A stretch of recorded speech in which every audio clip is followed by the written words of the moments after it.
nama saya Cynthia Nurbahayu dengan NIM 64230631 dari kelas 641A 12. Di sini saya akan mempresentasikan sejarah Bank Indonesia. Indonesia memiliki bank sentral bernama Bank Indonesia yang ditetapkan sesuai pasal 23D Undang-Undang Negara Republik Indonesia dan UU Nomor 23 Tahun 1999. Meski begitu, sejarah Bank Indonesia sudah dimulai sejak masa kolonial. Sejarah perbankan Indonesia pun terus mengalami perkembangan hingga era reformasi. Seiring berjalannya waktu, Bank Indonesia mengalami kemajuan dan memiliki kewenangan sesuai dengan perundang-undangan. Bank yang terdapat di Indonesia menurut sejarah. Bank Van Koran pada tahun 1756. Berdiri bank pertama di Indonesia bernama Van Koran Van Endeling. Sejarah pendirian Bank Van Koran didorong oleh peristiwa datangnya bangsa Eropa ke Nusantara guna mencari rempah-rempah pada tahun 1600-an. Kala itu di Nusantara sudah berdiri berbagai kerajaan yang memiliki mata uang sendiri dan beredar juga mata uang asing bernama pecis dari Tiongkok. Bertahun berselang pada tahun 1602 terbentuk sebuah maskapai dagang bernama Foreign Post Industry Company atau VOC. Sejak saat itu kegiatan perdagangan di Nusantara mulai mengalami perkembangan yang signifikan sehingga dibutuhkan sebuah lembaga untuk memberikan pinjaman kepada masyarakat dengan jaminan emas, perak, perhiasan, dan barang-barang berharga lainnya. 6 tahun kemudian, pada tahun 1752, Bank Van Koran and Bank Van Leeuwen bertugas memberi pinjaman kepada semua pegawai VOC supaya bisa menempatkan dan memutar uang melalui lembaga tersebut. Di samping itu, imbalan bunga juga sudah dimulai diberlakukan sehingga terjadi krisis keuangan sehingga Bank Van Koran harus ditutup pada tahun 1818. Pendirian bank negara di Indonesia akan tetapi sesuai dengan perintah yang ada dalam UU Pasal 23 Tahun 1945 pemerintahan aktif. Kemudian guna mengembalikan kedaulatan BNI menerbitkan uang sederhana bernama Oriam Indonesia Taorim. Munculnya BNI milik RI dan DJB milik Nica lantas memicu terjadinya dualisme bank sekolah di Indonesia dan memicu pertempuran mata uang atau currency war. Pada masa ini mata uang DJB sedangkan ORI disebut uang putih. Bank Indonesia pada 1952 pemerintahan Revolusi Indonesia mengambil alih DJB dan mengubahnya menjadi Bank Indonesia atau BI pada 1 Juli 1953. Pada 1 Juli 1953,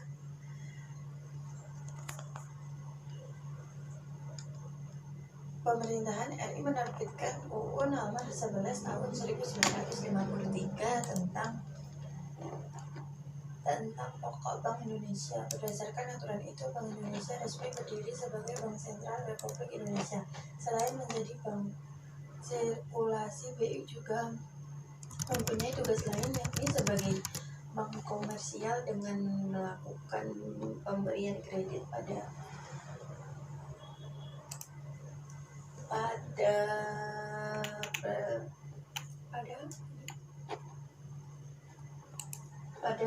presiden pada memberikan menjadi bank sentral. Oleh karena itu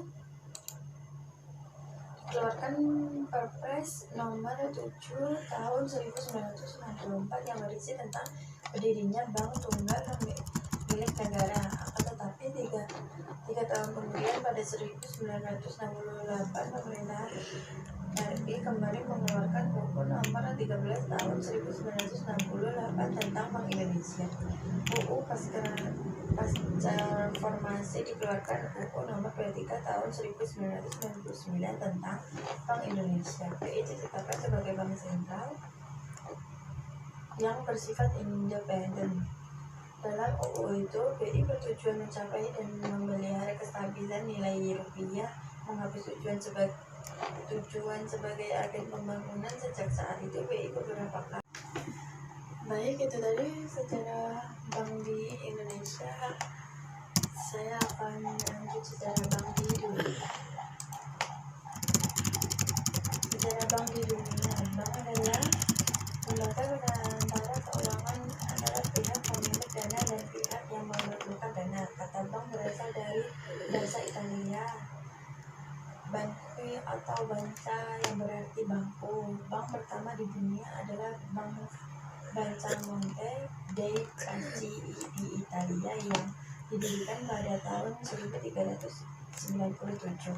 Pada masa Renaissance, para bankir melakukan kegiatan transaksi mereka sembari duduk di meja penukaran uang. Seiring dengan perubahan zaman, dunia perbankan juga terus mengalami perkembangan. Abad ke-18 sebelum Masehi, sebenarnya bank sudah ada di dunia sejak abad ke-18 sebelum Masehi. Namun pada masa ini bank belum dalam bentuk bangunan yang megah dan besar, melainkan berupa rumah ibadah.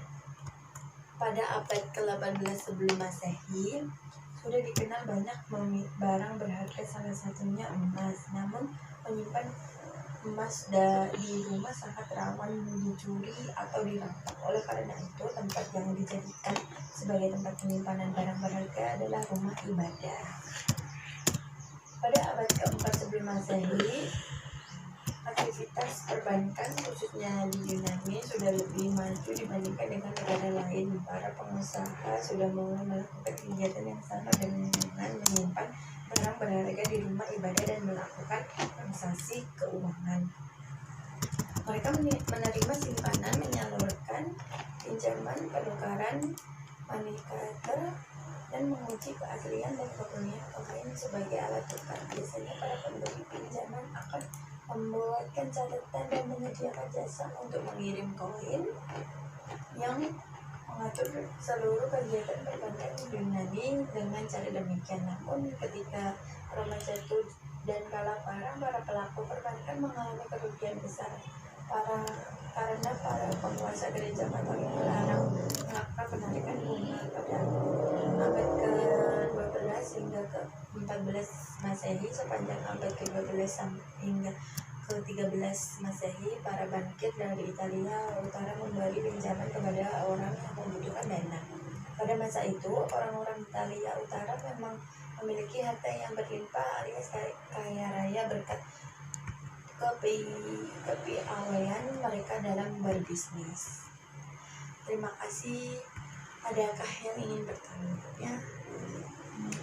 Baik, jika tidak ada yang ingin bertanya, saya tutup presentasi pada hari ini.